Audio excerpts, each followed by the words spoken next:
ऊपर है, तो कार्यक्रम को हम आगे लेके जाएंगे। जो हमारा पिछला कार्यक्रम में विषय था, हमारा मार्गदर्शक महर्षि स्वामी दयानंद सरस्वती, उसी के ऊपर विचार करेंगे। तो आइए, पहले तो हम युवा आर्य समाज उड़ीसा के तरफ से उनको शुभेच्छा अभिनंदन के साथ स्वागत करते हैं। महेंद्र पाल आर्य जी, जो एक वैदिक विद्वान, जिनका विचार सारा भारत वर्ष में यूट्यूब में अभी अभी उनका बहुत सारा विचार यूट्यूब के ऊपर आए हैं।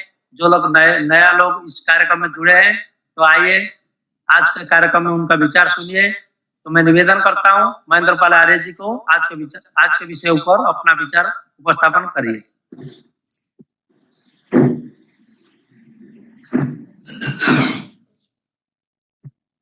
ओम शन्नो मित्रशं वरुणाशनो भवत्यमा शन्नो इंद्रो बृहस्पति शन्नो विष्णुरुक्रमा।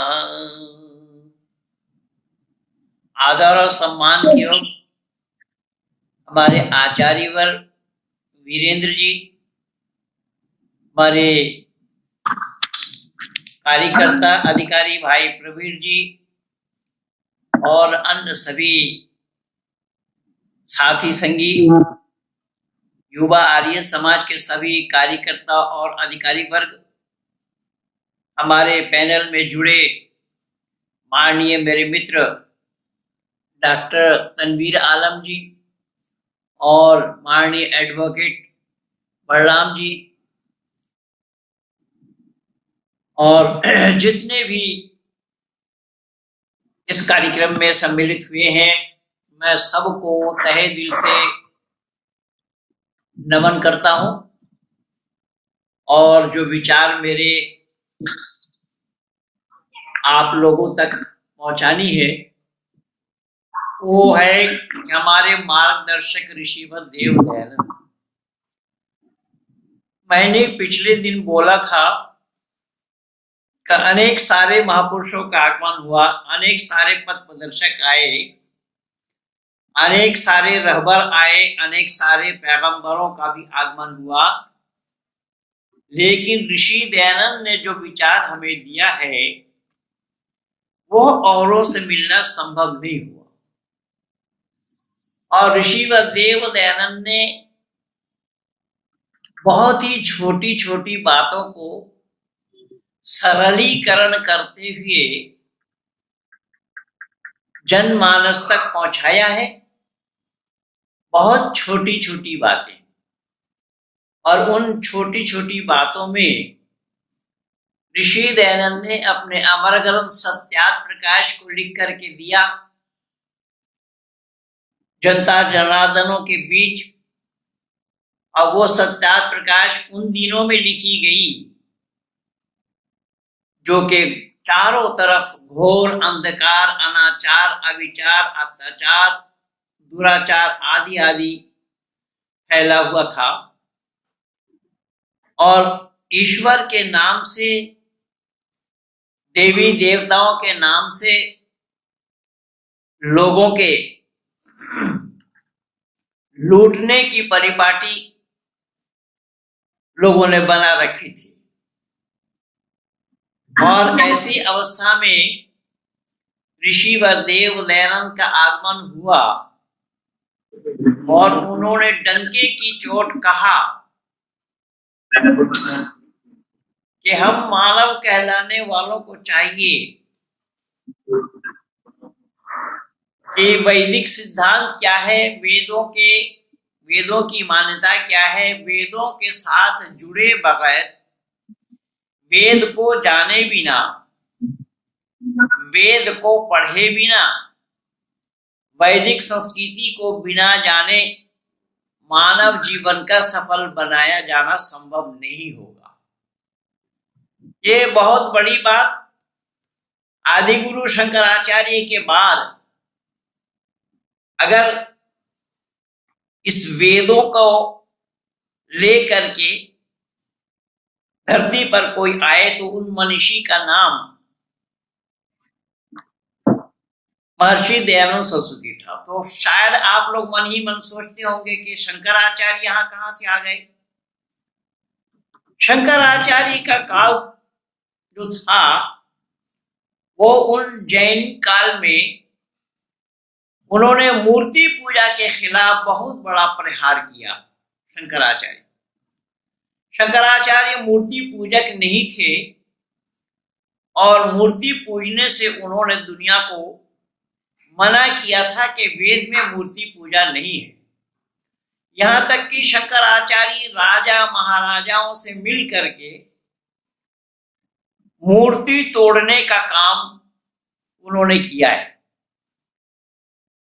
और इनका मूर्ति तोड़ना देखकर जैनियों ने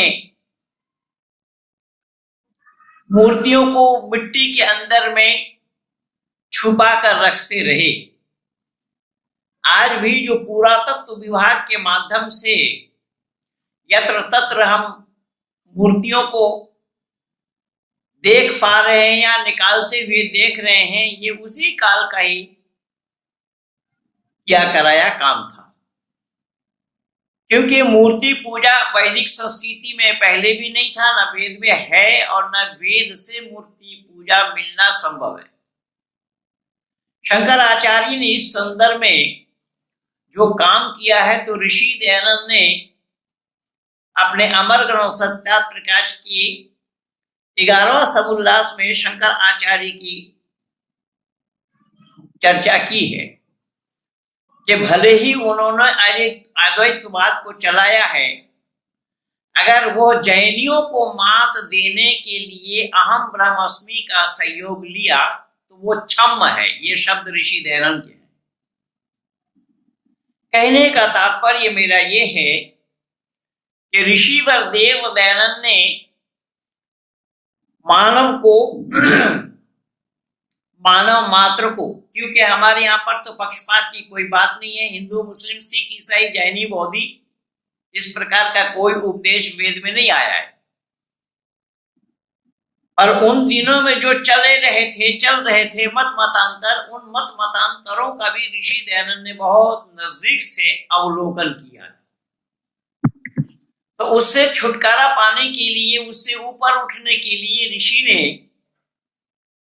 मानव समाज के बीच में ये बात रखी कि सबको शिक्षित होना पड़ेगा। शिक्षा के बगैर मानव अपना जीवन को सफल नहीं बना सकता। लेकिन शिक्षा को लेकर के भी मानव समाज में बड़ी उथल पुथल मची हुई है और विशेष करके हम भारत में ही देखते हैं। शिक्षा क्या है, किसे शिक्षा कहा गया है, इस पर लोगों ने विचार नहीं किया। किंतु ऋषि दयानंद ने बड़ा ही सरलीकरण करते हुए उन्होंने शिक्षा को लिखा। क्या है शिक्षा? शिक्षा किसे कहते हैं? तो ऋषि लिखते हैं कि जिससे विद्या क्या है?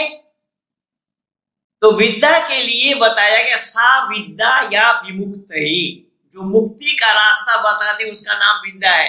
बहुत ध्यान से सुनना, किंतु बड़ी कीमती बातें ऋषि दयानंद ने बताई हैं और ये अन्य लोगों से मिलना पाया जाना संभव ही नहीं था।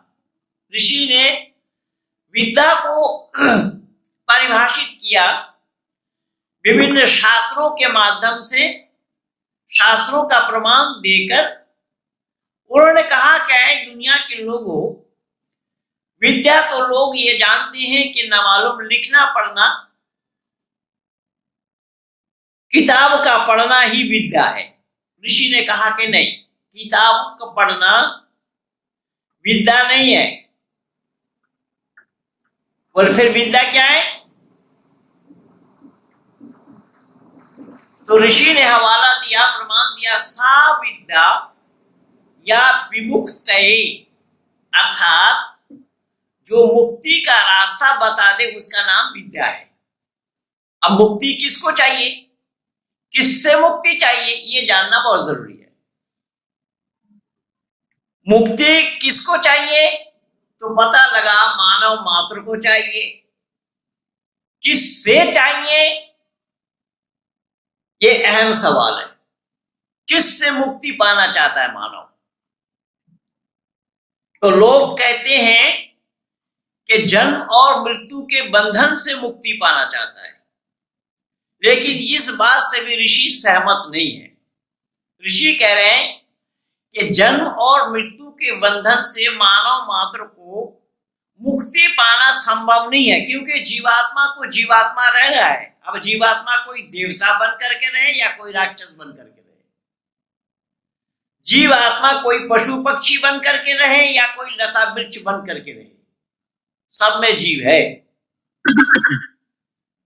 मानव से इतर जो लता वृक्ष आदि जितने भी हैं वो सब स्थावर योनि लिखा है ऋषि ने, ये स्थावर योनि है। तो ऋषि कह रहे हैं कि मुक्ति किससे पाना है? कि मुक्ति पाना है तो मुक्ति पाना जिससे है उसके अनुसार काम करना होगा। बोले क्या काम करने से मुक्ति पाएंगे? तो ऋषि का कहना है कि हमें मानव जीवन में, क्योंकि सजा तो मिलती है किए हुए कर्मों का, अवश्य में वक्तव्यम कृतम कर्म शुभाशुभम, अवश्य ही भोगना है किए हुए कर्मों का फल शुभ और अशुभ। तो ये शुभ और अशुभ कर्मों के फल को भोगने के लिए जीवात्मा धरती पर आता है, और एक बार नहीं बारंबार, क्योंकि ये जीवात्मा अनादि है और अनादि परमात्मा भी है और प्रकृति भी अनादि है। ये नहीं है कि ये जीवात्मा हम इसी बार ही जन्म लिए, न मालूम इससे पहले क्या थे, उससे पहले क्या थे, उससे पहले क्या थे, अब आगे क्या होंगे, क्योंकि जीवात्मा मरती नहीं है। सोल इज नॉट डेथेबल नेवर, ये बड़े बड़े फिजिशियनों ने भी माना इस बात को, और योगेश्वर कृष्ण भी इन्हीं बात पर मोहर लगा रहे हैं। आत्मा मृत्यु न गच्छति केवलम शरीरम नश्यति तम इदम न अवगच्छसि आत्मा अजरः अमरः अयम कदापि न नश्यति। ये योगेश्वर कृष्ण कह रहे हैं कि आत्मा मरती नहीं है, आत्मा की मौत नहीं होती, आत्मा अजर है, अमर है। केवल इतना ही नहीं, गीता में तो और बहुत बड़े बड़े उपदेश आए हैं। इस आत्मा के लिए बताया कि आत्मा वो चीज है जिसे आग जला नहीं सकती, हवा उड़ा नहीं सकता, पानी बहा नहीं सकती। यानी दुनिया के जितने भी चीजें हैं उन चीजों के द्वारा आत्मा का खत्म किया जाना संभव नहीं है। कुल मिलाकर इतना जानिए कि आत्मा वो चीज है दुनिया में कोई ऐसी शक्ति नहीं कि आत्मा को खत्म कर दे। आत्मा अविनाशी है, और अविनाशी होने का कारण कि अनादि है। तो अनादि है, इसमें जो मुक्ति वाली बात आई है, तो ऋषि ने यहां पर यह उपदेश दिया है कि हम मानव जीवन जिनको प्राप्त हुआ, मानव योनि में जो आए हैं, उनको काम ऐसा करना कि जिससे आने वाला समय में पशु पक्षी न बने, लता वृक्ष न बने, अपितु देवत्व को प्राप्त करें। ये है मुक्ति। आत्मा मरती नहीं है, मरेगी भी नहीं, ये तो पहले ही बता दिया। आत्मा रहना है, तो ऋषि कह रहे हैं कि मुक्ति किससे? कि तुम्हारा काम ऐसा न हो कि कहीं जीव जंतु में ही जाना पड़े। अब जीव जंतु में ना जाने के लिए प्रयास किसका होगा? तो ऋषि कह रहे हैं जीवात्मा का होगा। तो जीवात्मा अपने प्रयास से ही आगे के लिए वो फील्ड बना सकता है, बनाता है।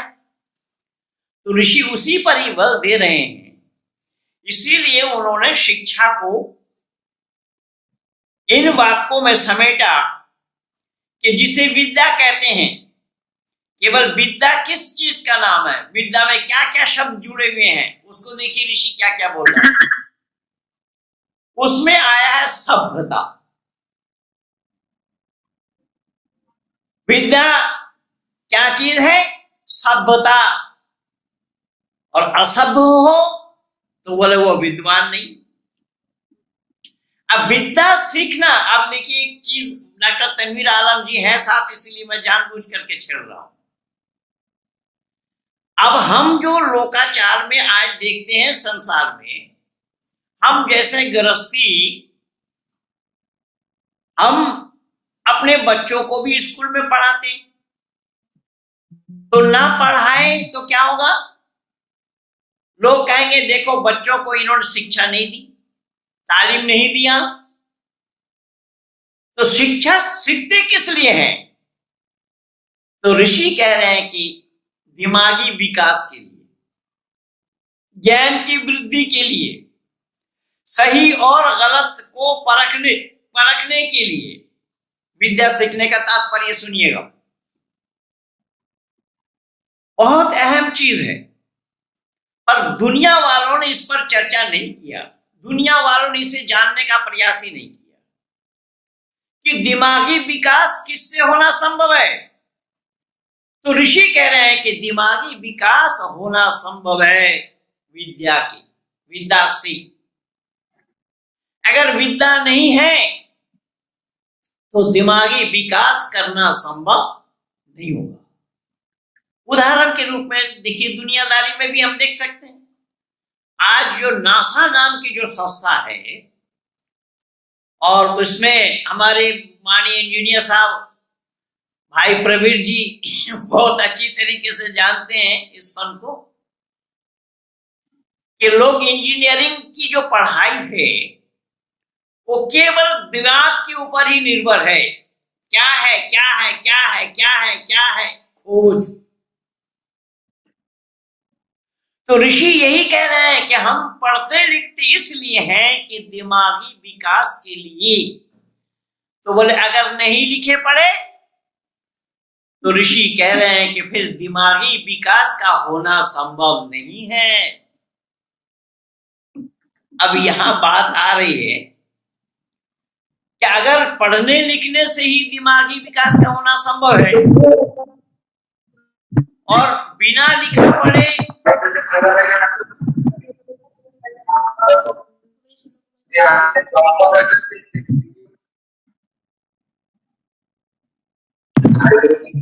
बिना लिखा पढ़े लोगों की दिमागी विकास होना संभव नहीं है। ऋषि कह रहे हैं कि नहीं, क्योंकि लिखे पढ़े बगैर जो लिखता पढ़ता नहीं है, तो लोकालय में, लोक समाज में, मानव समाज में उसे जाहिल कहते हैं, अपढ़ कहते हैं, मूर्ख कहते हैं। केवल जाहिल, अपढ़, मूर्ख ही नहीं, अपितु कई बार लोग उसे जानवरों के साथ भी उपमा दे देते हैं कि तेरे पास बुद्धि नहीं है, तू तो गधा है, ऐसा बोलते हैं। तो ऋषि कह रहे हैं कि इससे छुटकारा पाने के लिए क्या करना होगा? विद्या सीखनी होगी। तो विद्या के लिए वहां आया सभ्यता।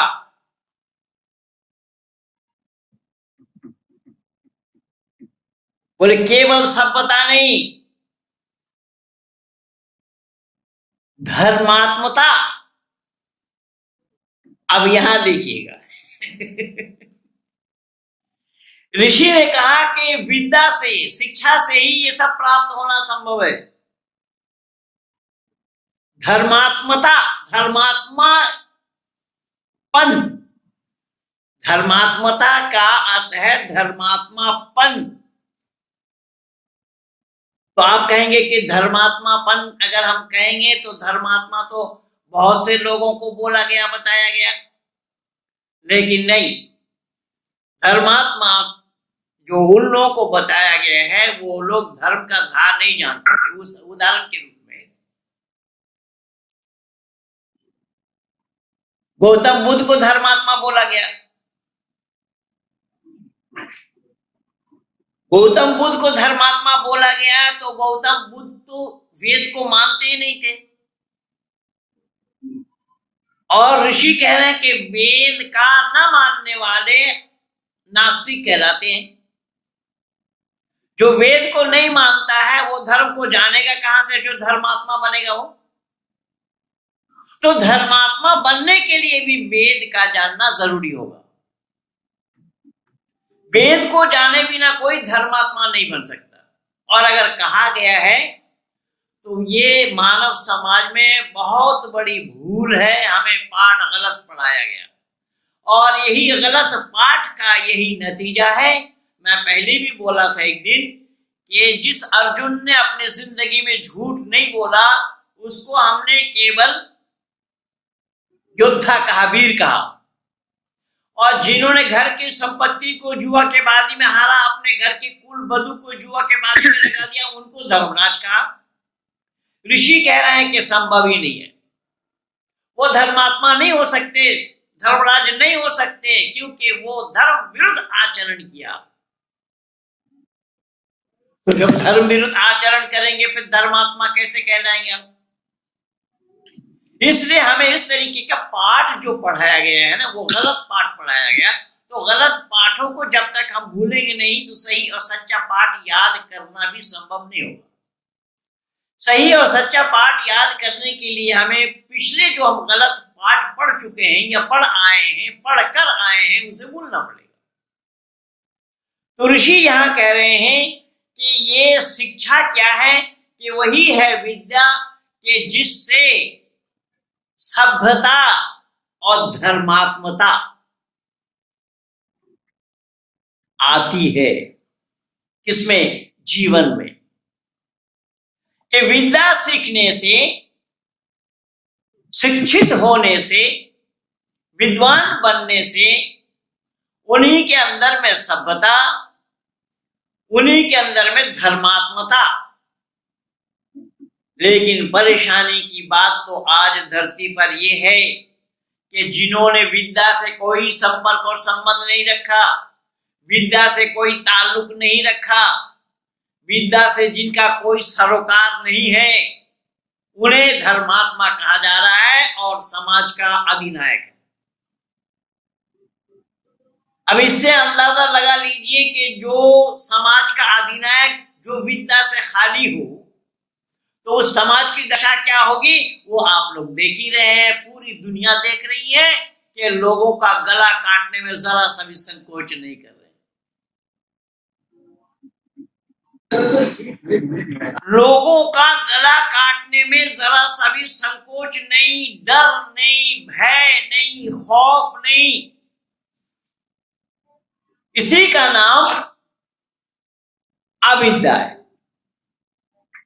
लेकिन दुनिया वालों ने सच्चाई को तो जाना नहीं, सच्चाई के नजदीक आए नहीं, सच्चाई को तिलांजलि दिया, सत्य को अपने जीवन में उतारा ही नहीं। और जिनको लिखने पढ़ने से कोई संपर्क और संबंध नहीं रहा, उन्हें धर्मात्मा की उपाधि दी गई, उन्हें धर्मात्मा कहा गया। धर्मात्मता बोले वो अधिनायक है, धर्म का रास्ता बता। भाई धर्मात्मा वो खुद नहीं, वो धर्म का रास्ता क्या बताएंगे? क्या दूसरों का गला काटने का जो उपदेश दी उसका नाम धर्मात्मा हो सकता है क्या? या धर्मात्मा होना संभव है क्या? अब कहां क्या हो रहा है वो सब आप लोग के नजर के सामने है, इसीलिए मैं बिना नाम लिए बोल रहा हूं। और केवल आप लोगों के ही सामने नहीं, संपूर्ण विश्व के आंगन में आज संपूर्ण विश्व में त्राहिमाम त्राहिमाम मची हुई है। कारण क्या है? कारण सिर्फ यही है, अविद्या, अशिक्षित। तो जिन्होंने शिक्षा को अपने पास आने नहीं दिया, जिन्होंने विद्या को पढ़ा नहीं, विद्या को जाना नहीं, विद्या को सीखा नहीं, तो वो सत से कहां जुड़ सकते थे। इसलिए ऋषि कह रहे हैं कि केवल धर्मात्मा ही नहीं, धर्मात्मता ही नहीं, जितेंद्रियता। शब्द पर ध्यान देना। ऋषि कह रहे हैं कि जितेंद्रियता, और जितेंद्रियता कहां से पाएंगे? ऋषि कह रहे हैं शिक्षा से, ऋषि कह रहे हैं विद्या से। लेकिन जहां पर जितेंद्रियता ना हो, जहां पर जितेंद्रियता नाम की कोई चीज ना हो,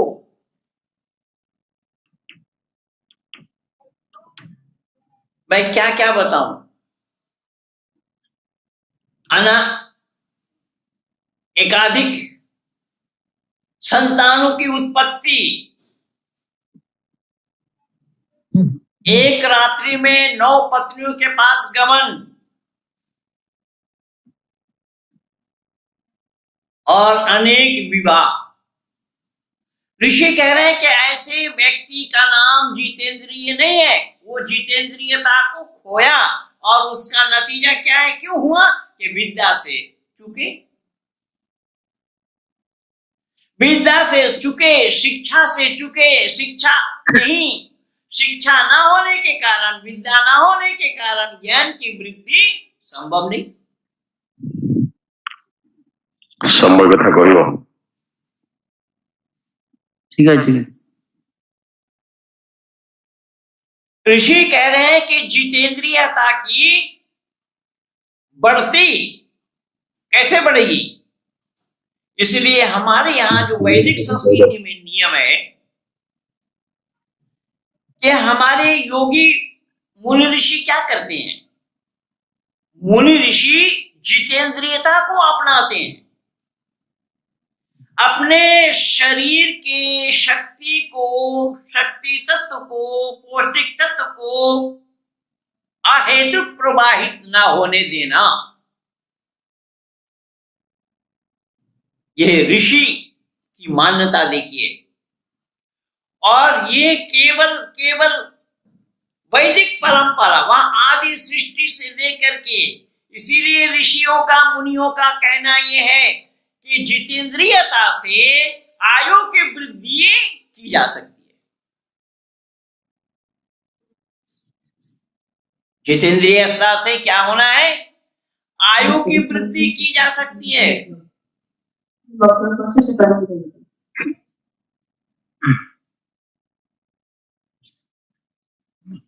और अविद्या आदि दोष छूटे। अविद्या आदि दोष छूटेंगे कहां से? शिक्षा से, विद्या से, विद्वान बनने पर, शिक्षित बनने पर। लेकिन हम शिक्षा के नजदीक नहीं गए,